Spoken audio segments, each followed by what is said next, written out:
shadows fall, dimming the light. Whispers grow, a rising tide. Vindicator, where do you hide?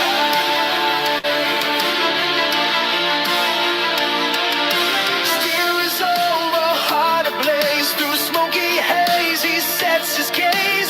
Justice calls a burning need. A city's wounds he vows to heed. From cobbled streets to tower high, Vindicator takes to the sky. Strikes back with iron hands, defender of this promised land. Breaks the chains, sets spirits free. Vindicator for all to see.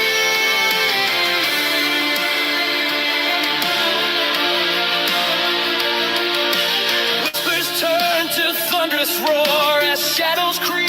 He slams the door on tyranny's cruel, grasping hand. He fights for freedom, takes a stand with courage born of darkest night.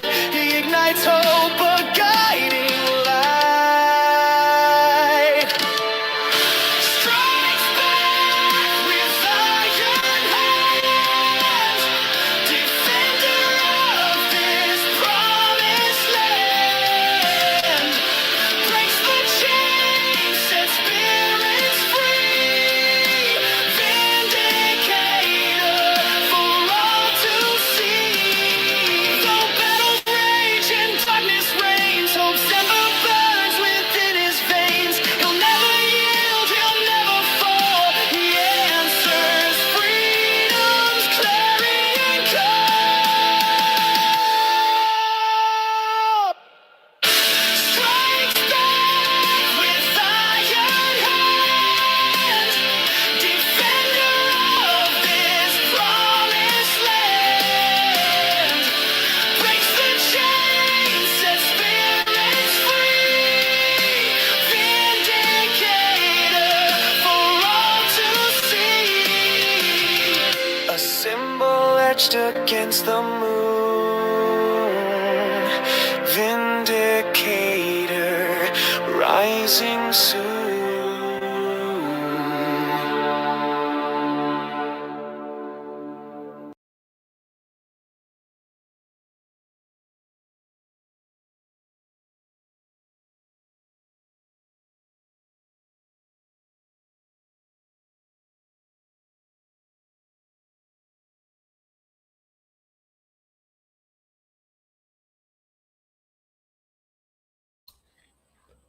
Hello, everybody. How you all doing? Right, straight into it today. Hello, chat. How you all doing? Hello, audience, or those out there watching that aren't commenting. So that's I know who that is. I'm not going to say though. Right, guys, let's get straight into this today. Right, so first up, I'm going to continue some of the issues that I was talking about today in my morning walk video. So if you've not watched that, you might want to go and watch it while I'm doing this section, because I'm going to be carrying on from that conversation, because there's a lot I needed to say but couldn't say because people like the morning walk videos to be a shorter video. I could have gone on for an hour talking about some of the issues that need to be raised that people have brought up, but we'll get to that in a bit. Right, so we're going to go into this because I've talked a lot on this channel about the education system, about how college professors influence our young, impressionable minds, young people that are coming through, and they're the reason why we have this crop of absolute lunatics that go out and call everybody fascists and Nazis, is because the college lecturers have taught them a skewed view of history. And that, well, you know, let's just go and watch it. So this is young Bob. Right, we'll get this up on here. This is young Bob, and he's talking to a liberal professor. Go subscribe to Turning Point UK if you haven't already. In fact, I should do that now because I'm not subscribed to them. Just realised I'm not subscribed to them, so I've just subscribed to them. Liking the video, and I'm going to share it too on X. We'll share it on X. Done my bit. Shared it. Done and dusted. All right, let's go back.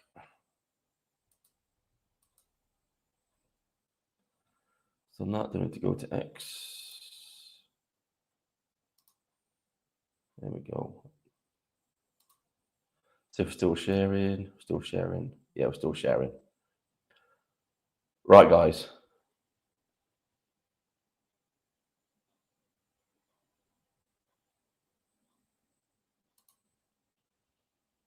Crap, I'm sorry, chap.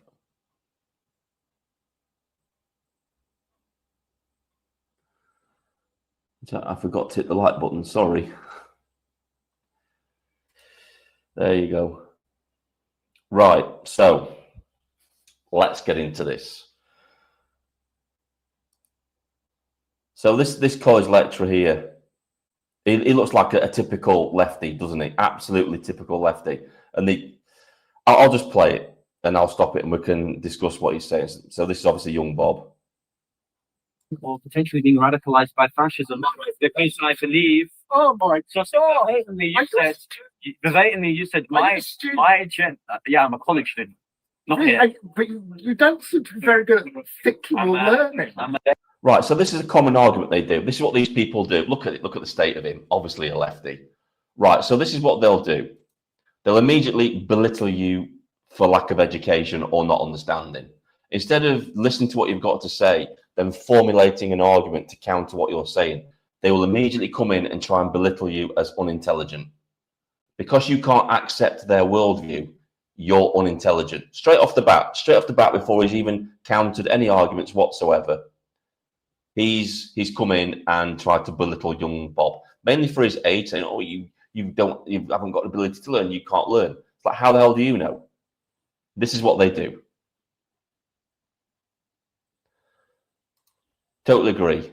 Debate with these people is pointless, and I'm going to show why in this one.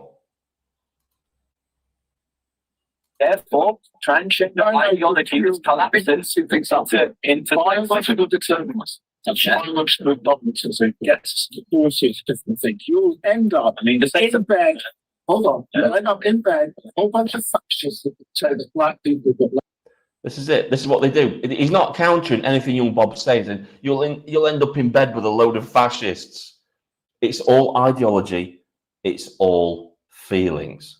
It's all feelings. He's not giving any factual counter to his arguments, is he?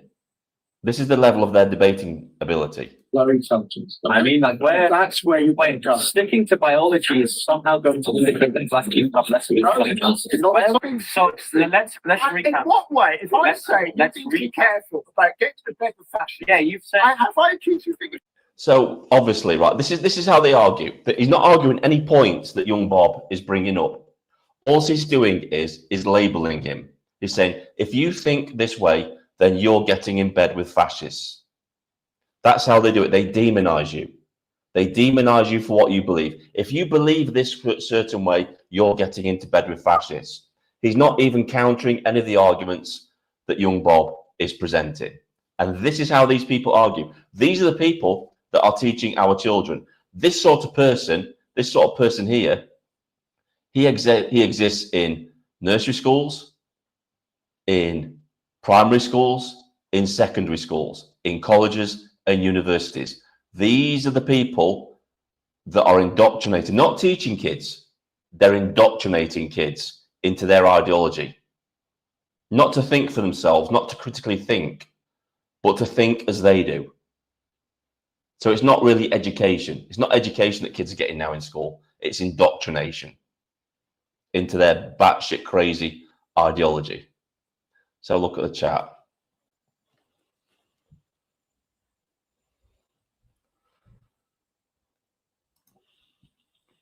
Always amazes me that these people are old enough to know and have seen the change, but he would have been indoctrinated by somebody else.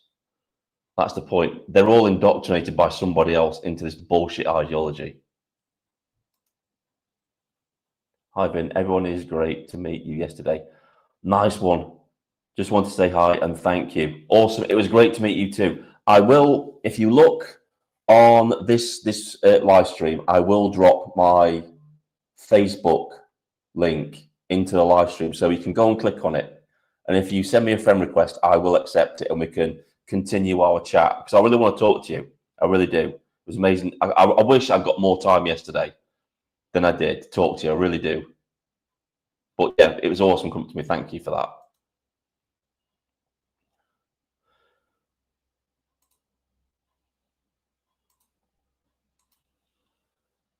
I probably know more than that college lecturer and wouldn't try to debate young Bob in that way. His argument, if you say that, you're automatically a fascist. Exactly.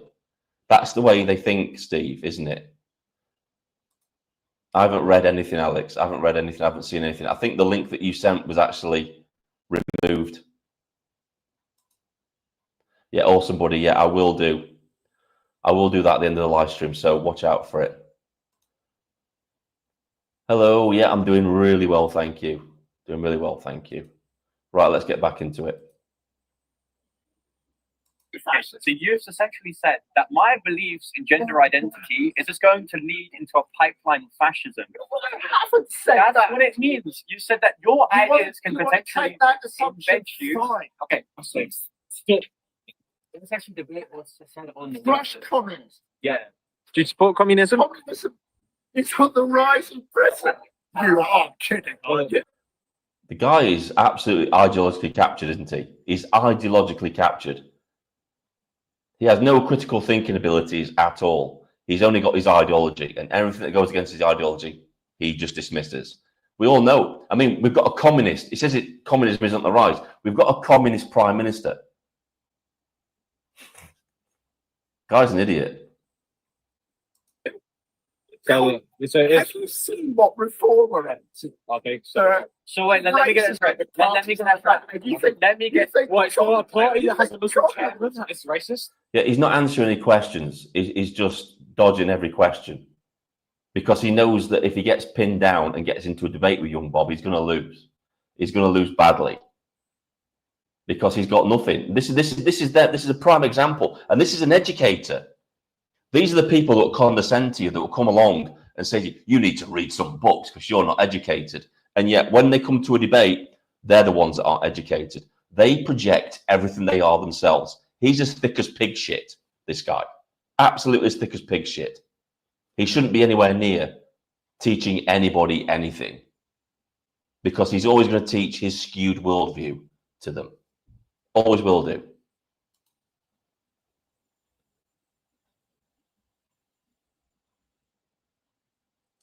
Just checking the chat.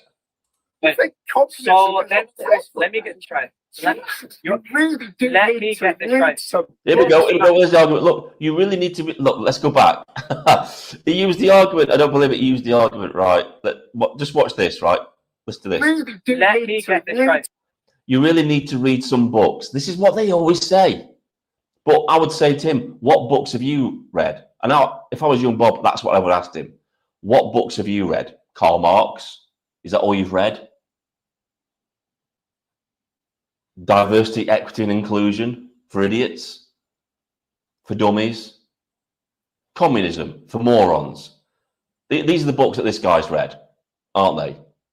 And yet he's constantly trying to belittle the person he's debating, because he's got this false sense of intellectual superiority, which he doesn't have, because he can't even debate a 16-year-old boy. And that's not a detriment to young Bob. It's just making a point. What happens if there's some really bright students that try to debate him? He'll just shut them down, probably try to get them kicked out of the university or college because of his ideology, because he's intellectually inferior to them. That's what we're revealing here. So you really need to read some books. This is what they always say. If you get into an argument with any lefty, this is what they will always bring up. You need to educate yourself. You need to read some books. some books. Look, and try to educate yourselves. No, mate, it's you that needs to educate yourself. You need to get yourself out of that little liberal bubble that you're in and face reality. They're just a joke. They're just a joke.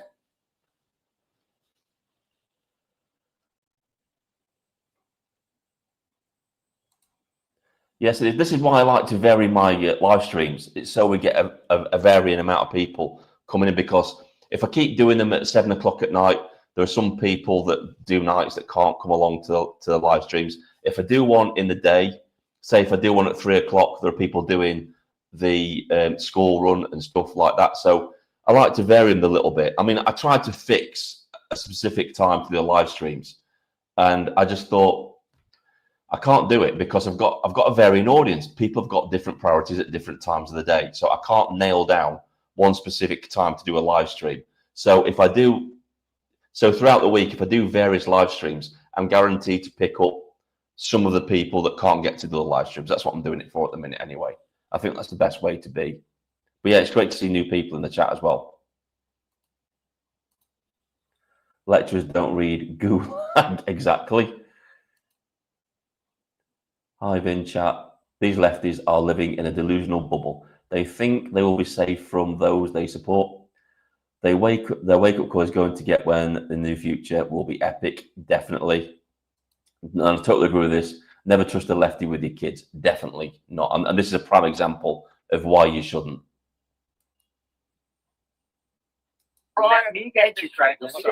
Your response that communism isn't on the rise. It's not on the rise. In order to defeat that, You're saying communism isn't on the rise, yet we've like I said, we've got a communist prime minister, we've got a communist attorney general, we've got a communist in David Lammy. They're all Fabians, by the way. These are all Fabians. These are people that want to implement communism through democratic warfare, which means they don't care about democracy, but they're using democracy as a weapon to implement communism, socialism. We'll get into that in a little bit because I've got another video to show. And this next video I'm going to show is from 1950s America. But what was happening then is exactly what's happening now, play for play. But we'll go back to this. you've just said that there's another political movement which you've considered extremist that's also on the rise. Do you understand that at the time of 1940s Germany, communism and fascism were equally on the rise? Take me down that road. Okay? My family suffered more than you could ever possibly imagine. The same people right, notice what he's doing now. He's not even countering what young Bob is saying. Young Bob is perfectly right. In 1930s Germany, communism and National Socialism was on the rise. This is what a lot of people get wrong, right? Communism and National Socialism weren't fighting over morality. They weren't fighting over who was more moral. They were fighting over power. If either one had got, if communism had got into power instead of National Socialism, they would have done exactly the same things that National Socialism did. Exactly the same things. So it wasn't a moral battle. It was a battle for power. That's what it was. And this guy here, he's not arguing the points that young Bob is making up. He's gone for the emotional. He's gone for the emotional thing. This is what they always do. They don't argue the facts.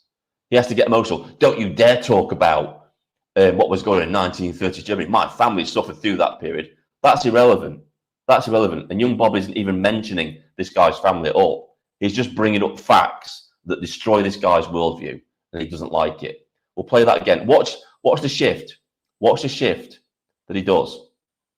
Communism and fascism were equally on the rise. Take me down that road. Okay? My family suffered more than you could ever possibly imagine. The same people that are currently in the UK. No. That's not an argument to what he's saying, though, is it? The fact that your family may or may not have suffered through those times isn't countering what young Bob is saying in this debate, is it? It's appealing to emotions again. It's going for the emotional thing. How dare he's getting offended? How dare you bring up this subject? And it's probably not because his family suffered. It's because he knows that he's wrong and young Bob is right, and he can't defeat his argument. So he has to take the emotional stance instead of the logical, factual stance to counter his arguments. This is what they do.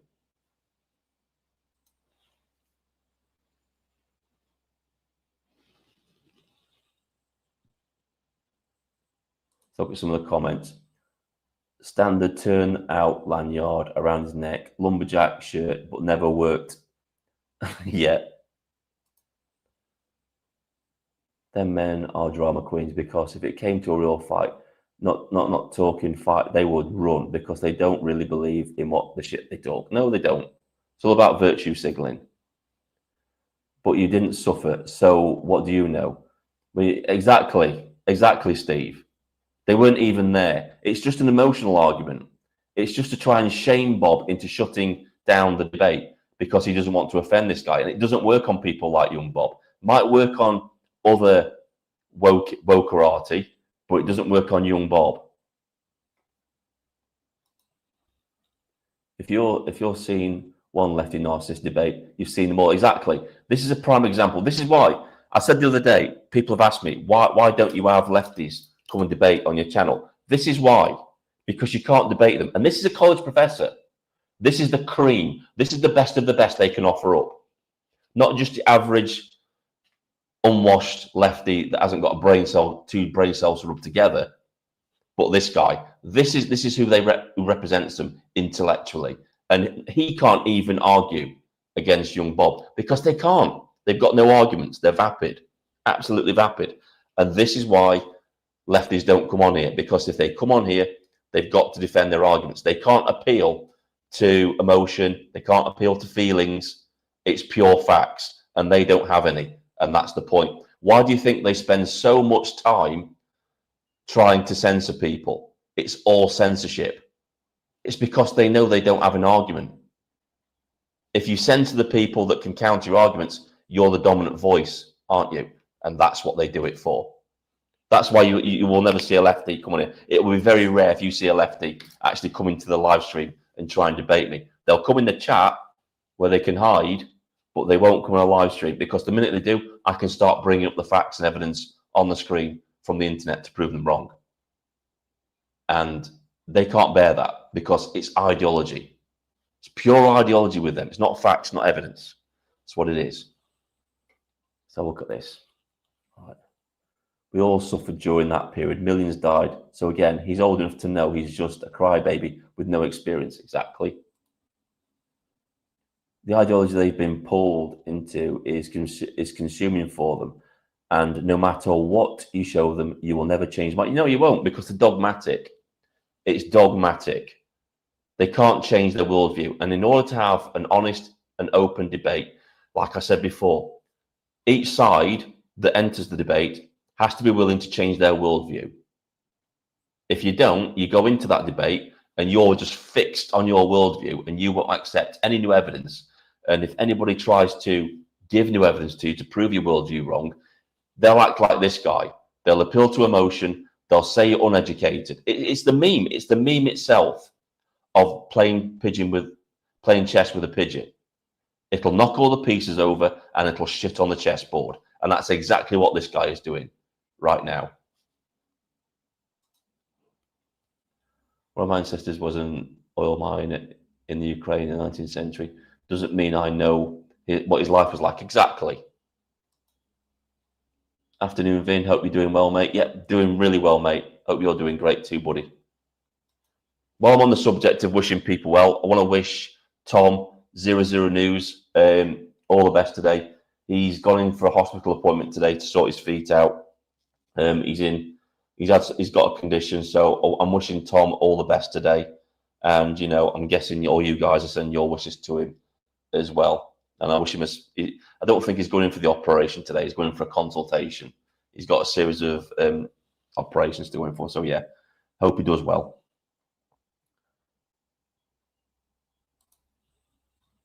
Virginia Woolf, but what was that exactly? Yeah, it could well have been. If you go to Eastern Europe and talk about the benefits of communism and how long he lasts, exactly, because the best educators on this are the people that have actually lived under communism. I don't think they would tolerate his kind of rhetoric in those countries. I mean, if you go to places like Poland and places like that, they will literally lynch you for trying to say that communism is awesome. Exactly, just said it, Steve. Yeah, great minds think alike, mate. Right, let's continue with the video. By the Nazis and the fascists. Okay? Yeah, you understand. Do not give me any history lessons. You understand that fascism. Yeah, well, you need history lessons. Look, it's like He's actually making a straw man argument there, because he's not really talking about fascists and Nazis. He's talking about the rise of communism and National Socialism in 1930s Germany. Is that just an off branch of communism? Right? No, it isn't. It's Young communism. person. It's Do just some reading and learn. So what history- Yeah, if you actually look, because Tick History does, he's got an expanded library on why National Socialism is communism. He's got a wide library on videos to explain why this is the case. And he describes National Socialists as just racist communists, because that's what they are. So this guy here has no clue, and that's just he does his reading as well. Mussolini and Hitler both part of the Communist if Party. you could simply read And this is what he does. They do the walk of shame. I can't win the argument, so I'm going to walk off and spit my dummy out and throw my toys out the pan, out the pram. So he just walked Mussolini's off. manifesto, Goodness if sake, you read Mosley's manifesto, if you read Oh Hitler's my manifesto, God, and if you read, get smart. yeah, I have. They are not. He's not actually debating him. All he's doing is degrading him, saying you're not intelligent, you're not intelligent. Because he knows he can't counter the arguments. The only way you can win a debate is by demonizing the person with all the facts, which in this case is young Bob. Young Bob has absolutely truth bombed this guy. He's carpet bombed him with facts. And this is the result. This is the result. An agitated, uneducated gimp that shouldn't be a college professor. Not the same If you've thing. read, They really are not. okay. Go and read a history. Mussolini- Go and get Lawrence. Yeah, you're saying that, but you're not telling why they're different. You're not explaining why they're different, in your opinion, then. All you're doing is saying they're different. You need to go and read a book. You need to go and read a book. Tell him. You're there. You've obviously read the books. Tell him why he's wrong, why young Bob is wrong. But you won't, because you know he's right. You know he's right in everything that he's saying. And you just can't admit defeat. Mussolini Get Lawrence got his Reed. idea of fascism offset communism.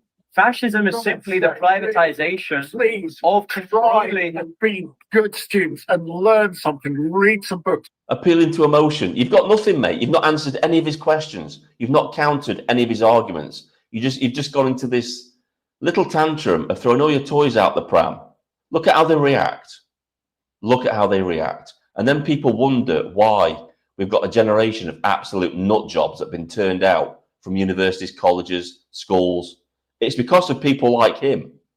It's because of people like him. Our education system is stuffed full of people like him teaching our kids, screwing their worldview up, not teaching them facts, teaching them the worldview that they see, that isn't reality. It's fantasy. It's delusion. And this is what we've ended up with. People like this guy, who should be, when we eventually do get a right-wing government, a real right-wing government, I don't mean conservative, I mean a real right-wing government, these people need to be purged from the education system. There needs to be a purge of Marxist lunatics like this from the education system. Straight across the board, whether you're teachers, whether you're on the boards of governors, whether you're head teachers, whether you're the people that actually control the curriculum. They all need to be purged from the education system, because that's where it begins. You get them while they're young. If you can brainwash them, if you can indoctrinate them while they're young, you're breeding more troops for your cause. That needs to stop. It needs to stop. Well, Don't how am I be supposed to learn of faculty Don't members be that just shout at foolish. me? I'm not shouting at you. Yeah, you are. You've been You've got to insulting. work. My invitation to you is that we have a timed discussion on substance. So far, you've acted like a drama student. You haven't been able to respond to anything I said. I'm sorry, I'm just too stupid. Oh no, you're That's probably the most honest thing you've just said. I'm sorry, I'm too stupid. And he won't understand the irony in that, because yes, you are. You are just too stupid. You're too stupid to insult. You're too stupid to debate with. Literally are. just socially mature. I mean, stroppy. bye. And there you go. He does the walk of shame. What a joke. What a joke. I was thinking the same thing. Which one's a teenager? He's behaving like Harry Enfield's character, Kevin. You know what I mean. Harry Enfield's character, Kevin.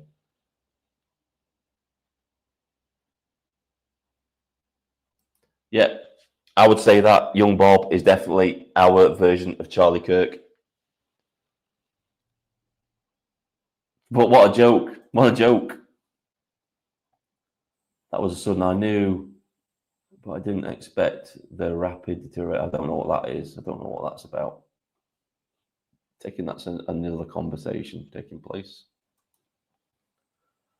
Began to know him when he was in London Assembly. Despised Khan with all his soul. Yeah. Stalin and his policies in the 1930s caused 10 to 15 million deaths. Mr. H in the 1940s caused 6.5 to 8 million non-war deaths. I'm not defending either. Yeah, exactly.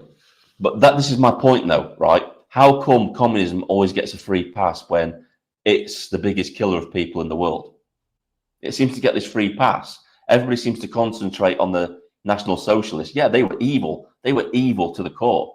But so were communists. Communists were equally as evil as the National Socialists. But for some reason, that's the okay. That's the okay ideology. No, it's not. It's not at all. I'm sorry, I don't know who that is. Peter Whittle. Who's Peter Whittle?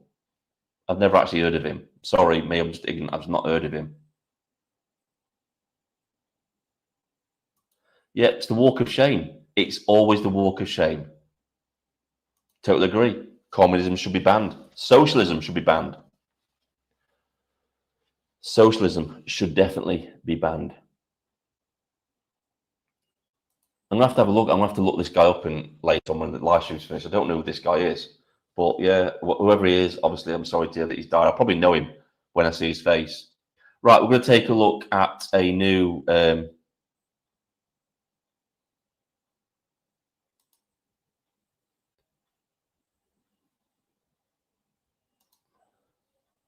New Culture Forum guy. Nah, don't ring a bell. Doesn't ring a bell.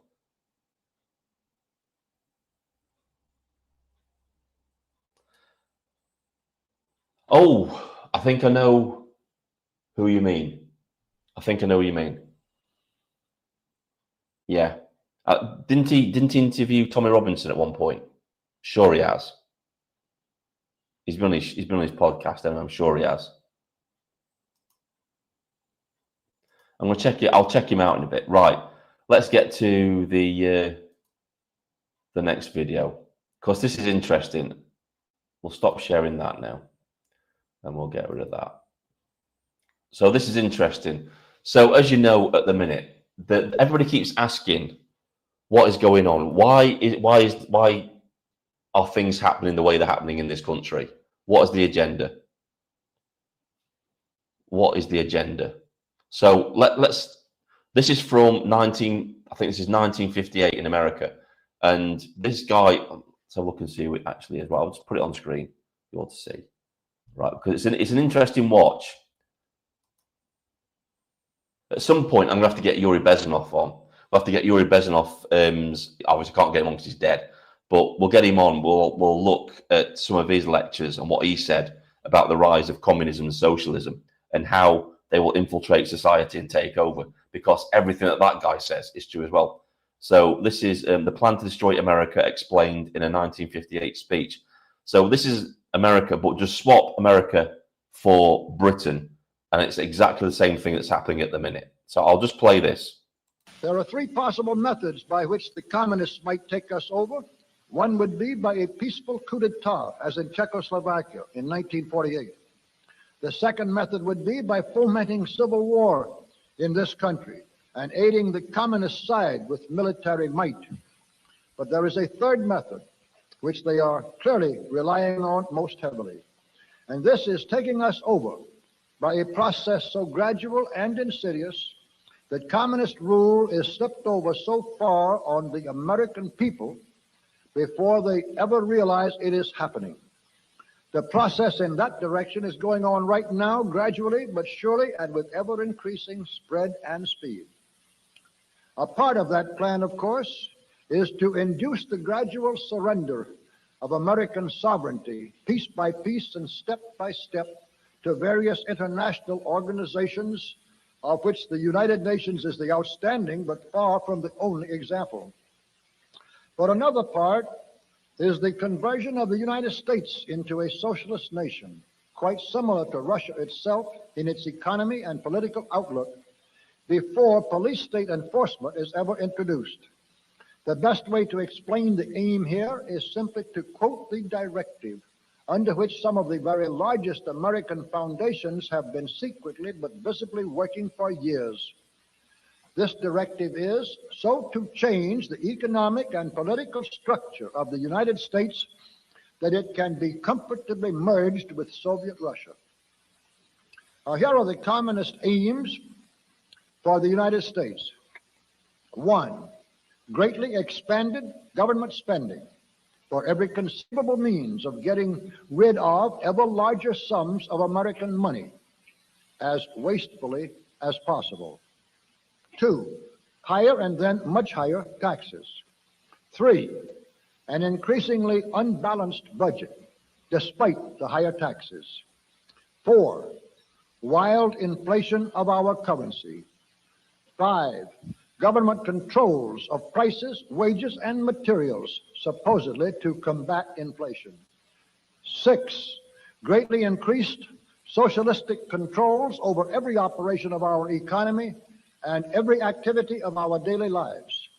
This is to be accompanied naturally and automatically by a correspondingly huge increase in the size of our bureaucracy and in both the cost and reach of our domestic government. 7. Far more centralization of power in Washington and the practical elimination of our state lines. There is a many-faceted drive at work to have our state lines eventually mean no more within the nation than our county lines do now within the states. 8.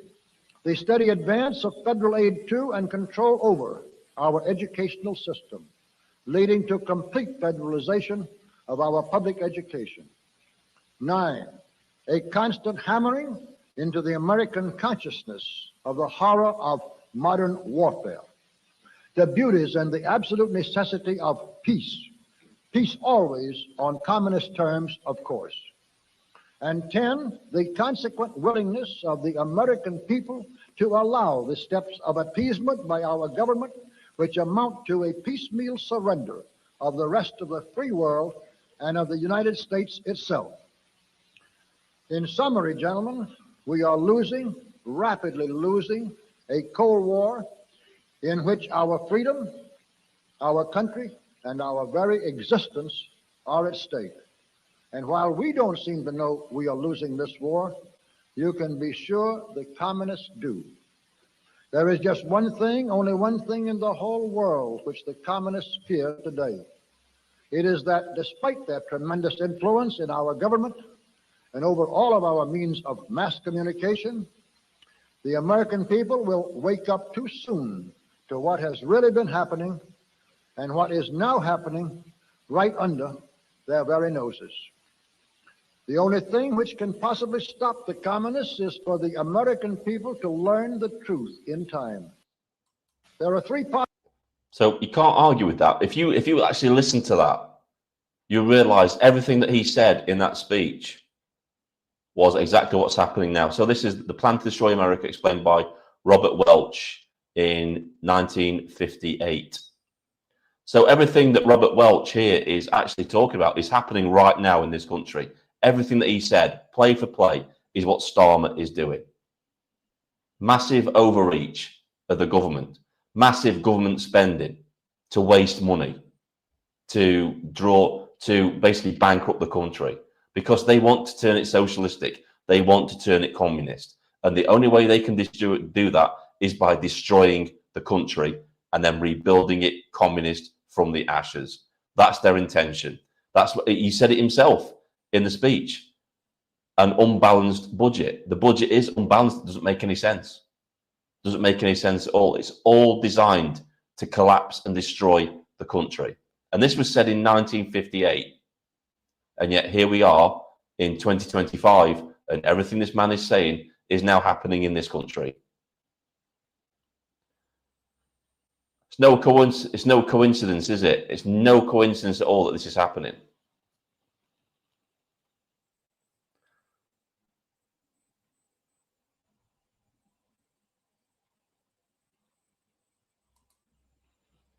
How am I weak and soft? How am I weak and soft? How many protests have you been to? Yeah.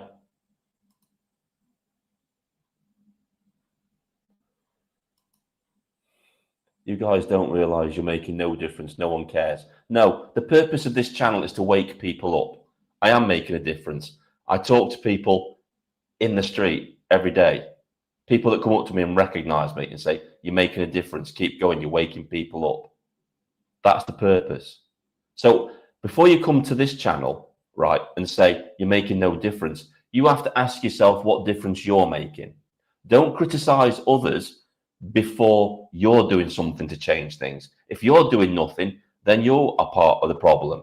You are the problem, not me. It's people like you. So don't come to the channel criticizing people before you've done everything within your power to change everything that's going on in this country at the minute. All right?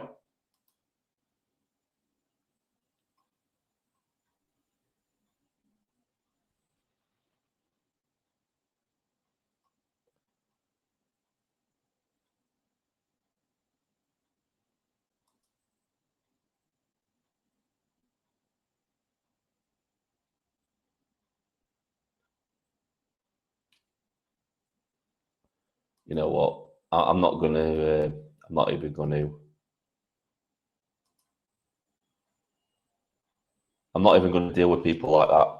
The minute they start disrupting the chat, it's not bringing anything, it's not bringing any conversation, just belittling people in the chat. It's like, you're done.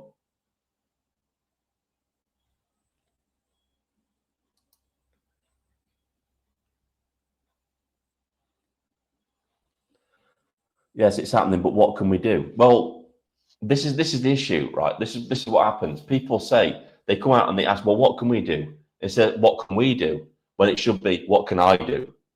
What can I do to change things? Because that's how change happens. It starts with one person, an individual, and eventually that will spread. Yeah?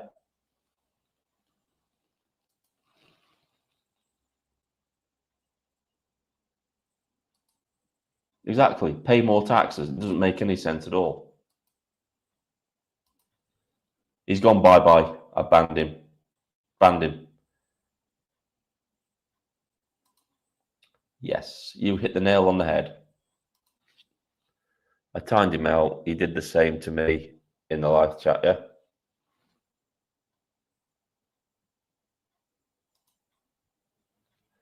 New Culture Forum found him. Yeah, I'm guessing who the guy is now. I'm going to have a look at that once the live stream's over. But yeah. Right, is there anything anybody wants to actually talk about? Does anybody else want to talk about anything? Trying to think, is there anything I want to cover? I was going to talk a little bit about my morning walk video this morning. Obviously, I can't go into great detail in that. It's hard to fit everything in a 10-minute talk because that's it. Hey Tom, hope you're doing great, mate. I hope it all went well with your hospital appointment, mate. Really hope it did. Right, so let's have a think about this, right? So I've had a few people, the usual right-wing people, commentators, right, coming forward and saying that maybe we should get rid of benefits altogether. And it was on the podcast of the Lotus Eaters, right? There was Carl, there was the floppy-haired one, Josh, I think his name is. Josh just doesn't like benefits at all. He'd be quite happy if we just got rid of benefits. I think Josh would be happy if we went back to, you know, way back in our history, we had workhouses for debtors and stuff like that. He doesn't want any benefits altogether. All I will say to that is, I hope that you never lose everything and you don't become reliant on the state. That's what I say to that, because it is a safety net. We do need a safety net. We've progressed in society. We're not Victorian or, you know, Edwardian England anymore. We've progressed from that. We understand that we have to look after the vulnerable in our society. We have to do that, definitely. But saying that, I also agree that people that can work should work. And I'm not talking about people that have got mental illnesses and stuff like that. They shouldn't be hounded if they legitimately cannot work. I'm talking about the people, the lefties, that know how to game the system. They're gaming the system to stay on it for the whole life. They know how to game the system, and in a way, they're taking away resources that could be used for legitimate people that do need to be on benefits, that are disabled, that can't work in life, people with PTSD, physical disabilities, that sort of thing. I've got nothing against those people. We should look after people in our society, 100%. But they don't seem to understand it's more nuanced. These right-wing commentators don't understand it's more nuanced than that. It's like what I explained in the video this morning. It's like when I used to do security for Tesco, I'll name them Tesco, right? 90% of their workforce were part-time workers. And that was deliberate. They would have something called job sharing. So instead of giving one person an 8-hour shift, like 4 8-hour shifts, they would give that to like 16 people. And then there would be like 4-hour shifts or 3-hour shifts divided between 16 people. So they come in, they do the 4 hours, and then they go home. And they do that, Tesco do that, so they don't have to pay holidays. That's how they were getting around the system. So not only, and then those people that are only on those 4 hours, on the reduced hours at part-time, they have to claim universal credit, because the majority of people that claim universal credit are actually working just in part-time jobs because they can't get full-time work. Exactly, Tom. Exactly. 0-hour contracts. 0-hour contracts. If the government really wanted to help the workforce, they would get rid of 0-hour contracts, because that forces companies to commit to employing somebody permanently. Do that. That's what needs to happen. All these illegal immigrants need to go. They need to go. All the migrant workers here that are taking low-paid jobs, gone. They need to be gone, because those low-paid jobs are the lifeblood of the people in this country. They're the jobs that we need, that if we come out of employment, that we can slip into for a time being, and not go into benefits, not go into benefits at all. But the reason so many people are going to benefits, it's like was brought up in the chat today on that video, that lots of businesses are shutting down. They can't afford to stay open because of high energy costs, because Rachel from Accounts has raised national insurance for employers. So what do employers do? They shed their workforce. They shed their workforce and they take on less staff. So the job market shrinks instantly.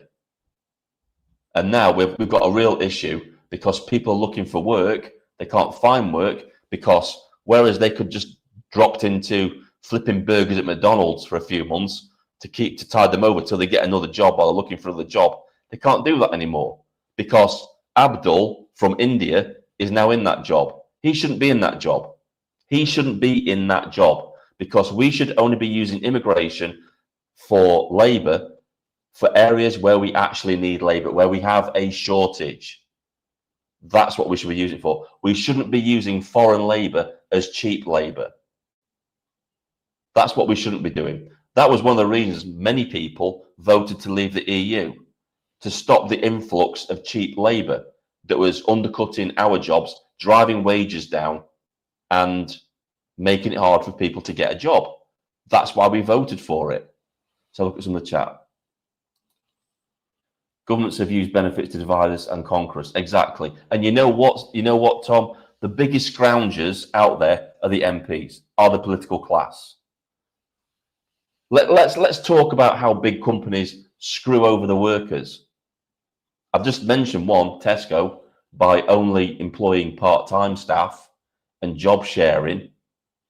So what you would have, right? You would have, say, a 4-shift week, 38 hours.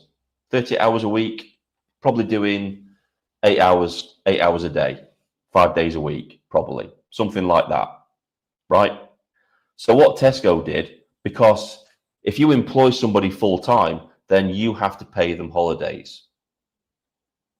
You have to pay them holidays. So if you make them part-time, you don't have to pay them as many holidays.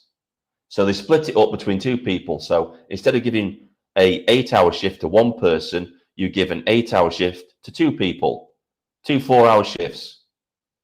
That's how Tesco have done it. And they're screwing the workforce out of paying them holidays. And then it leaves them in this cycle of they don't have enough money to cover their bills and stuff like that because it's only part-time jobs. It's the only work they can get. They're being pressured from the job centre to take a part-time job because they do. They pressure people to take part-time jobs. They say any job is better than no job. And then they fall into the trap, the cycle of they can't get another job because there's none out there, but they're stuck in this part-time job that doesn't pay them enough to pay the bills, so they have to claim universal credit as well. That's how it happens. So it's more nuanced. It's more nuanced than these right-wing commentators make out. A lot of them have never been into job market. They've come straight out of university, straight into an office job. And it's a completely different thing. When you're working class, it's a completely different thing. And you know what? I hope to God these people never lose their jobs. Or, because it can happen. For all we know, tomorrow, Podcast and Lotus Eaters gets absolutely demonetized, completely demonetized, or heaven forbid, it gets removed from YouTube. So all they've got left is their website. They lose everything. Say they lose everything, and now they're forced into looking for jobs. And you know what? They'll be glad of a benefit system then, that safety net, because that's going to save them from losing their apartments, losing their homes. So it's all right saying that we need to get rid of benefits. Yeah, we need to get rid of the people who are on benefits, who are abusing the system. If you get rid of benefits completely, you're winding back the clock to when we used to have mass poverty of the working class. That we've moved on from those times now. We really have.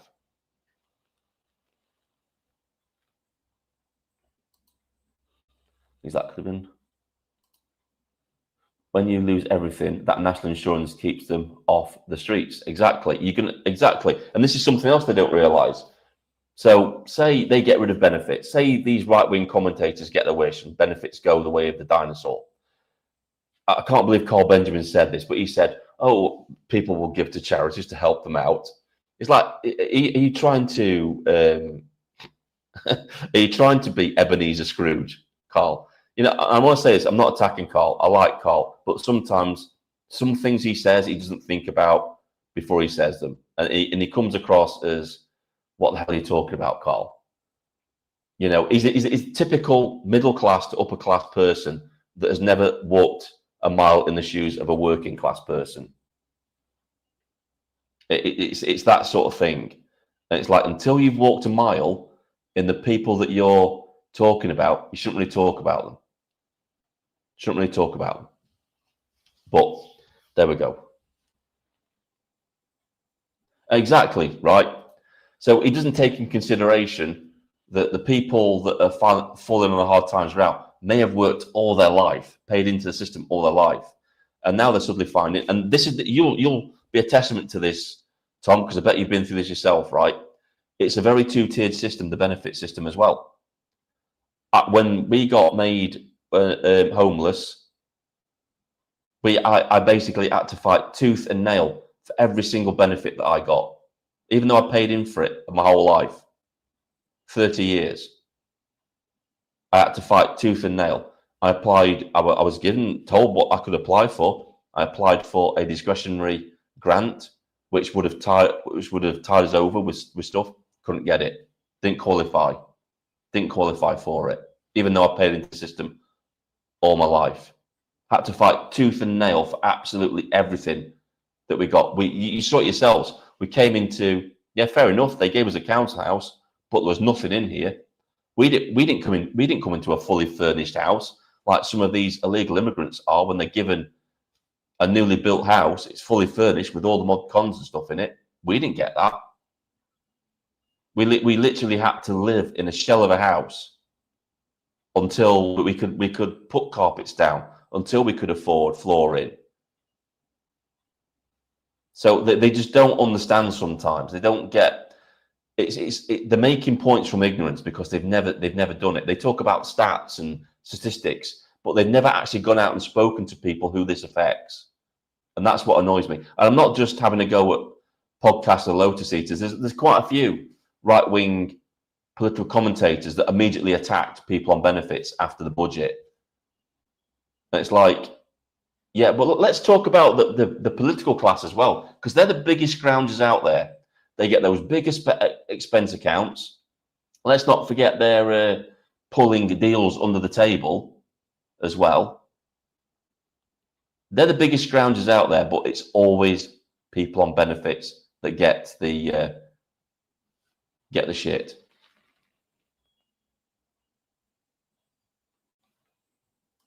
I can't read that out, but I get your point. Definitely, Steve. You're absolutely right on that. I was being told there were people that were telling me, family members that worked within the benefit system, that said, yeah, there's definitely a bias, two-tier system within that, within the benefit system itself. So if your name's Mohammed Jihadi, then you're going to get everything. You're going to get everything. Absolutely everything. You don't even have to apply for certain things straight away.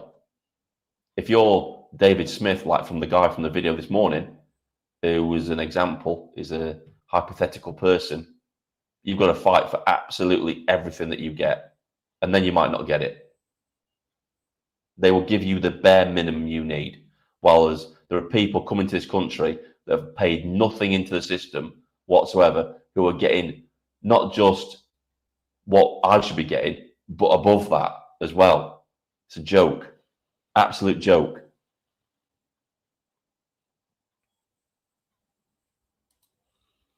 Carl has been having a go at millennials a lot recently, and that I don't like, making out we're all lefties and weirdos. He makes sweeping comments. Exactly, he does. And he did the same thing with people on benefits. It's more nuanced, it's more complicated than what he made it out to be.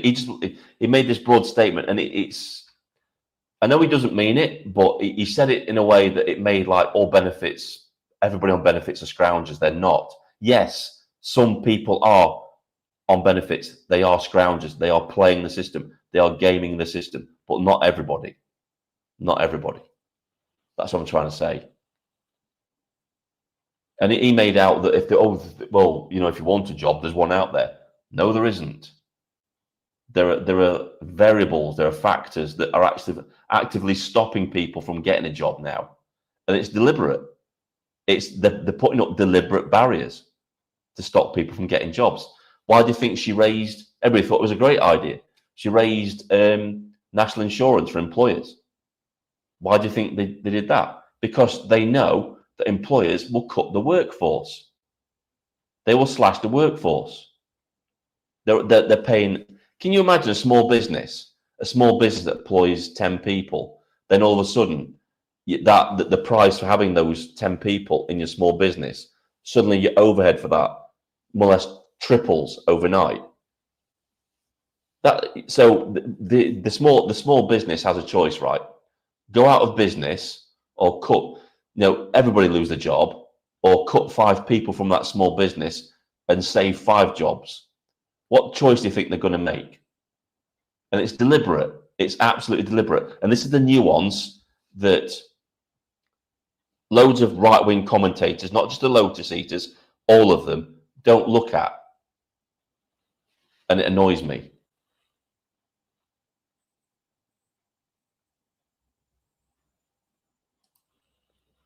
They don't be found well because I've been tossed. But okay, yeah. Arrogance and ignorance makes people say stuff they think people are getting something for free. Like, alone makes benefits undesirable for most of us. Exactly.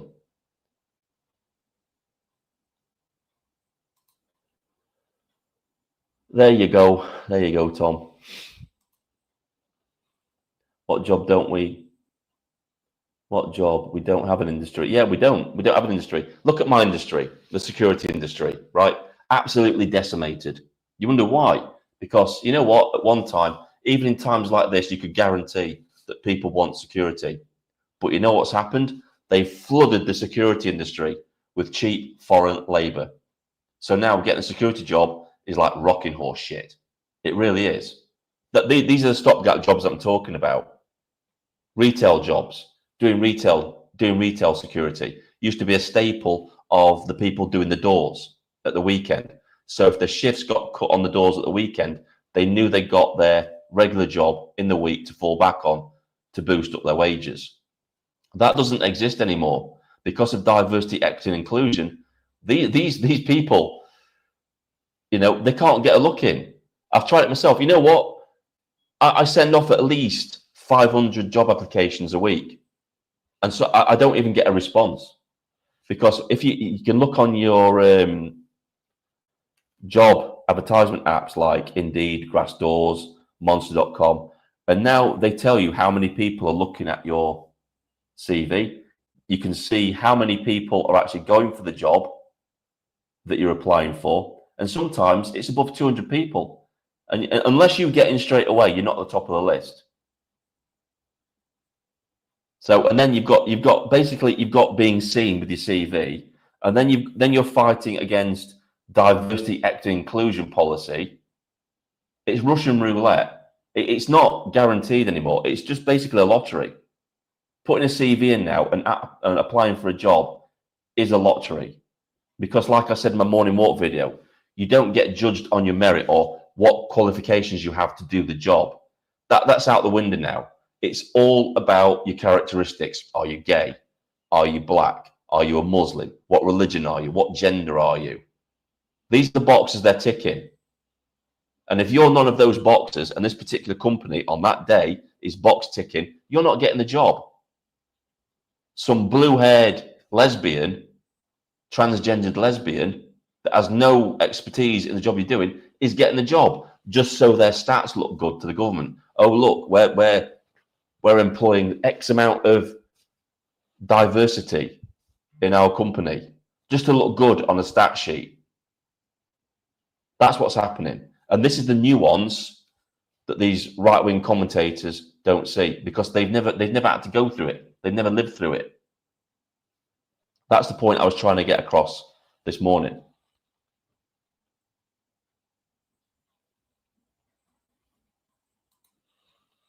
Concentrate your channel, possibly another channel too. You make good money on here. You know history. Maybe try different things. Yeah, definitely. I mean, obviously, being a citizen journalist that's what I'm trying to do. That's what I'm trying to do with this channel. You know, thinking outside the box. I'm not just sat on my arse doing nothing. It's like, you've got to think outside the box now. You're not guaranteed to get a job. I mean, look at what happened. I mean, this was said to me, right? In my granddad's era, right, you were guaranteed you could probably stay in that job your whole life. He was in the military. He was a soldier during World War II. Came out, before that, he trained to be a welder.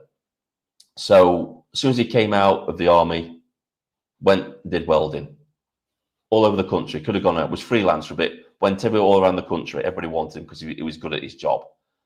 Then he settled on the pits, on mining. He worked on the pit top as a welder. He was guaranteed that job for life. That doesn't exist anymore. That doesn't exist anymore now. You're not guaranteed a job for life anymore now. That's a simple fact of the matter. You know, with the introduction of 0-hour contracts, you can start a job, you can be working there for about 10 years. Snap of the fingers, you're gone. You lost a contract. Exactly, Martin, sorry. Exactly. That doesn't exist anymore. That era is gone. That era has absolutely gone. And I agree with what Tom's saying here. Problem with doing activism means you could lose your income at any time to have the bills paid, and you need to YouTube-friendly channel. Exactly.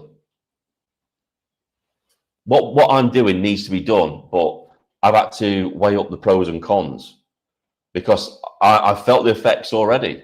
I know for certain that I'm on blacklist, that I will never get employed in Chesterfield again.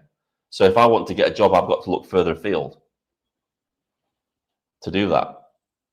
And, you know, it's a risk you take, and it's my risk to take. I'm not asking anybody for a living. You know, I know some people don't like the ads that I've had to put on my videos and stuff, but it's generating income. Eventually, I'm looking at putting not just ad revenue. I'll put maybe a merch shop on the bottom of the channel so people can buy t-shirts and stuff like that, generate revenue. It helps the channel out. It gives me a living and that sort of thing. Because that's really what I want to do. This country needs people such as myself, Tom, and you guys as well. You guys as well. But it does. Getting off track a bit though. What we forget about our ancestors is that were in the military for a few years of their lives, interrupted their trade whilst conscripted and fighting on foreign lands. Exactly. Some right-wing commentators are broadcasting from their second home abroad. How can they identify with us? Exactly. I know exactly who you're talking about with that as well.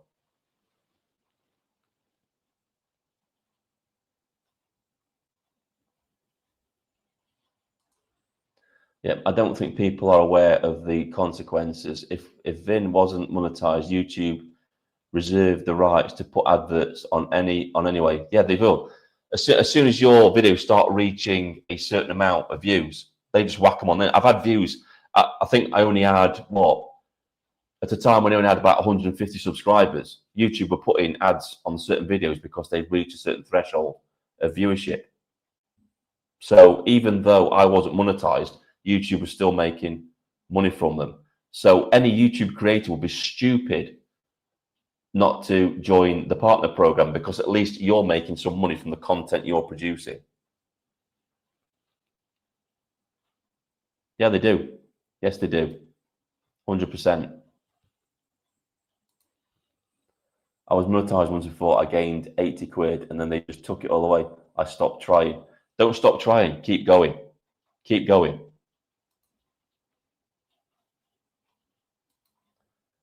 Keep going. No, it was such corporate Caribbean while the white British were off. Yeah.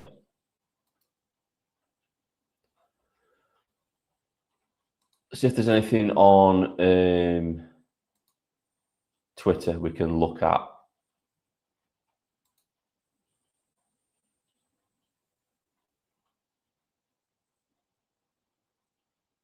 So I'm sorry I'm not talking. I'm just looking at the thing on here we can look at.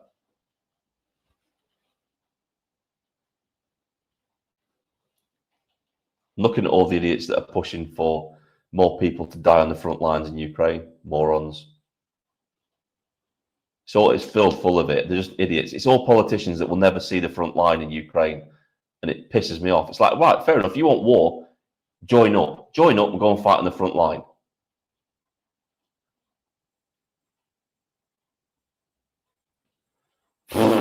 Oh my God, you are kidding me. I hope this isn't true. Yeah, this is insane. Right, I'm going to show this because this is insane. This is how insane the people are that we have in power at the minute. Absolutely batshit crazy. This needs to be opposed as well. This needs to be opposed completely. This is insane. Right, so finally, if Europe does finally take action, Putin will back down immediately. No, he won't. No, he won't. Do you really think Putin is scared of Europe? He doesn't give a shit about Europe. He doesn't care about Europe. The combined forces of Europe can't... God, I can't believe I actually have to say this. Cannot hold off Putin and his army. He has a standing army of 1 million troops. Standing army of 1 million troops. I think he has something like 500,000 in reserve as well. We can't sustain the type of losses that would incur. We have the smallest army since Napoleonic times. I have to keep saying this. Most of Europe is the same. We've given most of our equipment to Ukraine, which has now been destroyed by Russia. They took out a massive munitions dump, if you remember. Remember that massive explosion a year or so back when everybody thought it was a nuclear explosion, and it wasn't. It was just Russia destroying all the munitions, arms and stuff that we'd sent to him. Why do you think generals sent out a message, a note, an email to MPs telling them, saying, we simply don't have the ability to defend ourselves from invasion. It's because we don't have the equipment, we don't have the personnel, we don't have the arms, we don't have the missiles, the bombs, the grenades to fight a war. And that's the same across Europe. So how in the hell are we going to go to war with a Russia that has a massive military? We wouldn't last a week, and that's reality. We wouldn't last a week. I'm going to bring it up again because I brought this up in the live stream the other day, right? In about 30 years, we've lost about 500 troops, British Army. Those losses can be absorbed. It's sad, but those losses can be absorbed. Now imagine you're on the front line against Russia and you're not losing 500 soldiers in 30 years. You're losing maybe 2,000 to 3,000 a week on the front line. Remember, life expectancy on the front line against Russia is 4 hours. 4 hours. We wouldn't last a week.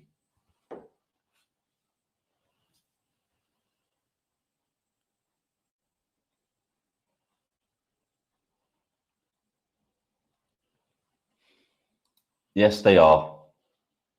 It's going to end in disaster. I'm afraid Putin's going to have to make an example of a country. And you know what? He's going to make an example of the one with the biggest gob, which is us. He is.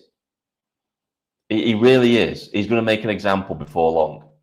He won't drop a nuke on London or anything like that. He'll just make a point that he's serious. So look at some of the chat. We have lost all the skills now too, not passed down to the next generation. That's very, very true regarding work.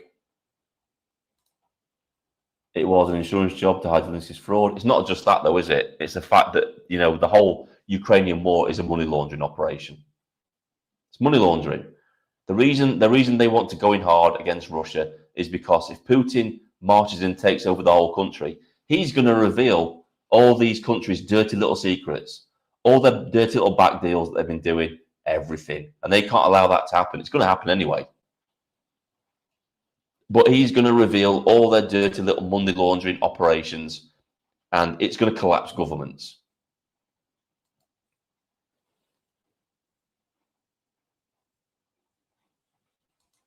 Yeah, that'll be interesting, won't it? Do military boots come in high-heeled? Good luck with the conscription in the UK. Exactly. Can you imagine all the weirdy-beardy hipsters?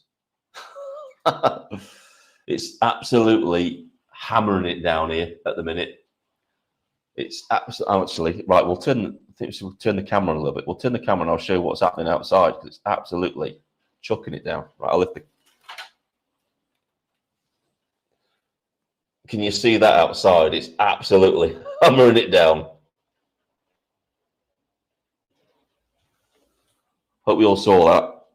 It's absolutely hammering it down outside.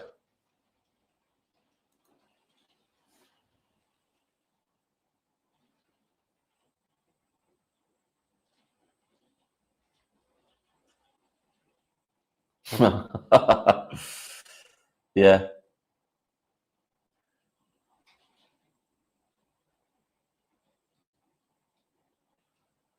Yeah, you can just imagine them, can't you? You could just imagine them going, getting angry with a weapon because somebody's misgendered them. Gets them angry, fire them up. But yeah, what an absolute joke. So let's see what they're actually saying, right? So Europe is now seriously considering what was once unthinkable, a retaliatory response against Russia, Politico reports, following a series of Russian provocations. Right, so let's go into this. Let's have a look at this and why this might be happening, right? Following a series of Russian provocations, including drone incursions, they flew over countries' airspace. They weren't meant to attack. They were misfires, right? GPS jamming and acts of sabotage. The EU is discussing possible countermeasures such as cyber attacks on key Russian infrastructure, sudden NATO exercises near Russian borders, and information operations. So basically, you want to try and provoke Russia into doing something, don't you? That's what you're trying to do. Russia will just laugh at you. He's not going to bite.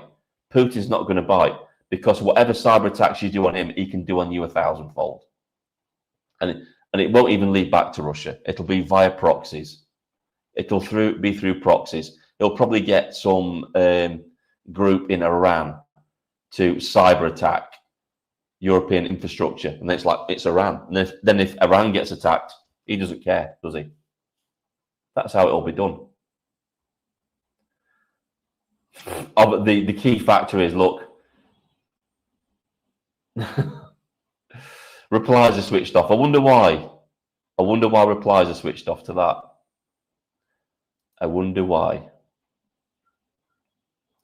Right, what time are we on? Right, guys, we're on the hour mark. I'm going to end it here. I'm going to end it here. I want actually, but before I go, I'll drop the link in the chat for my Facebook. So if you want to go check out Facebook, you can do. Go get a link for it, that is. Here we go.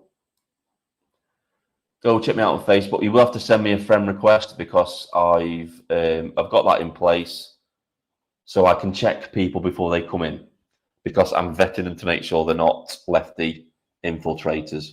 So I apologize for that, but you will have to send me a friend request. Well, that's the link to my Facebook. If you want to find me on Facebook, I'll be there.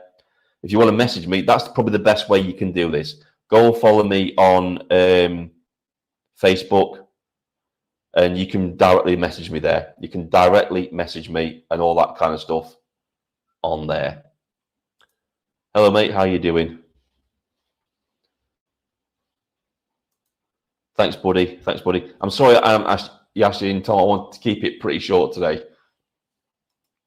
I've got stuff I've got to do. Sorry about that, mate. We'll talk later anyway. Yeah. Right, guys. I'm going to call it there. Thanks for all coming along. Thank you for liking and sharing, subscribing, watching all the videos. Thank you for making this channel what it is. I'm nothing without my audience. Literally nothing without my audience. Don't forget, Sunday coming up, I'm at a protest. We're at the Sandpiper Hotel. I shall most likely be there from 11 o'clock onwards. Probably not live streaming at 11 o'clock, but as soon as the event starts at, believe it's 3. The event starts at 3 o'clock, so I'll most likely be live in from 3 for a little bit, and then we'll see how things go. Don't forget that this Sunday, that's going to be interesting. Where is it? Sandpiper Hotel in Chesterfield. Big protest. So if you're around and you want to come, you want to meet me, by all means. I will say this: don't approach me from behind. Always come from the front, because I don't like people behind me. I don't like people when approach from behind or anything like that. But yeah.